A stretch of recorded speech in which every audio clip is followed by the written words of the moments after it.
గెలుపు గుర్రాలెక్కిన తారాలోకం ఎన్నడూ లేనంతగా దేశ చరిత్రలో ఈసారి ఎన్నికలు ఎంతో హాట్ టాపిక్ గా మారాయి.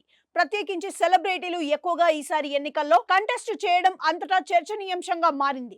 కొంతకాలంగా పోటీ చేసి ఓడిపోయిన సెలబ్రిటీలు మళ్లీ బరిలోకి దిగడం, వాళ్ళతో పాటు కొత్త సెలబ్రిటీలు రాజకీయంలో అదృష్టాన్ని పరీక్షించుకున్నారు. మరి వీళ్ళలో ఎవరు గెలుపు గుర్రం ఎక్కారు, ఎవరి అదృష్టం పండింది, ఎవరు ఓటమి పాలయ్యారో తెలుసుకుంటే సరి.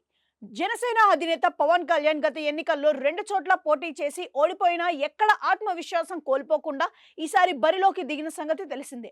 పిఠాపురం నుంచి ఎమ్మెల్యేగా పోటీ చేసి ప్రత్యర్థిపై భారీ మెజారిటీతో కలిసి కూటమిలో కీలక పాత్రధారిగా మారారు. ఇక నటసింహ బాలకృష్ణ గెలుపుకు తిరుగులేదని మరోసారి నిరూపించారు. హిందూపురం టీడీపీ అభ్యర్థిగా పోటీ చేసి గెలుపొందారు. ఇది ఆయనకు హ్యాట్రిక్ విజయం. అలాగే మలయాళ నటుడు సురేష్ గోపి కేరళలో సరికొత్త చరిత్రనే రాశారు. శ్రీశూరు నియోజకవర్గం నుంచి బీజేపీ అభ్యర్థిగా పోటీ చేసి ఘన విజయం సాధించారు. భోజ్పూరి నటుడు రవికిషన్ కూడా మరోసారి జయకేతనం ఎగరవేశారు. గోరఖ్పూర్ పార్లమెంట్ నియోజకవర్గం నుండి బీజేపీ అభ్యర్థిగా పోటీ చేసి విజయం సాధించారు.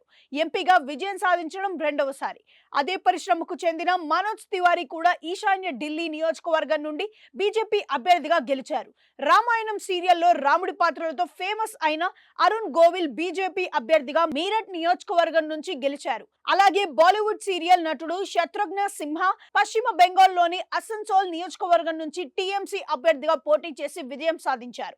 ఇదే పార్టీ నుంచి తెలుగు సినిమాల్లో నటించిన రచనా బెర్జీ హుగ్లీ స్థానం విజయం సాధించారు. అలాగే మరో సీనియర్ నటి హేమా మాలిని మధుర నియోజకవర్గం నుంచి బీజేపీ అభ్యర్థిగా మరోసారి భారీ మెజారిటీతో గెలిచారు. బాలీవుడ్ క్వీన్ కంగనా రనౌత్ తొలిసారి బీజేపీ నుంచి హిమాచల్ ప్రదేశ్ లోని మండి నుంచి పోటీ చేసి భారీ మెజారిటీతో ఎంపీగా గెలిచారు.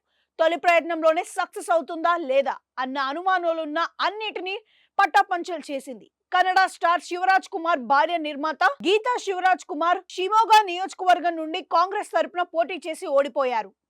ఆమె తరపున శివన్న పెద్ద ఎత్తు ప్రచారం చేసి ప్రజలు పట్టం కట్టలేదు. అలాగే ఏపీ నుంచి నగరి నియోజకవర్గం నుంచి పోటీ చేసిన రోజా కూడా ఓటమి పాలయ్యారు. అలాగే మరో నటి నవనీత్ కౌర్ కూడా ఓటమి చూశారు.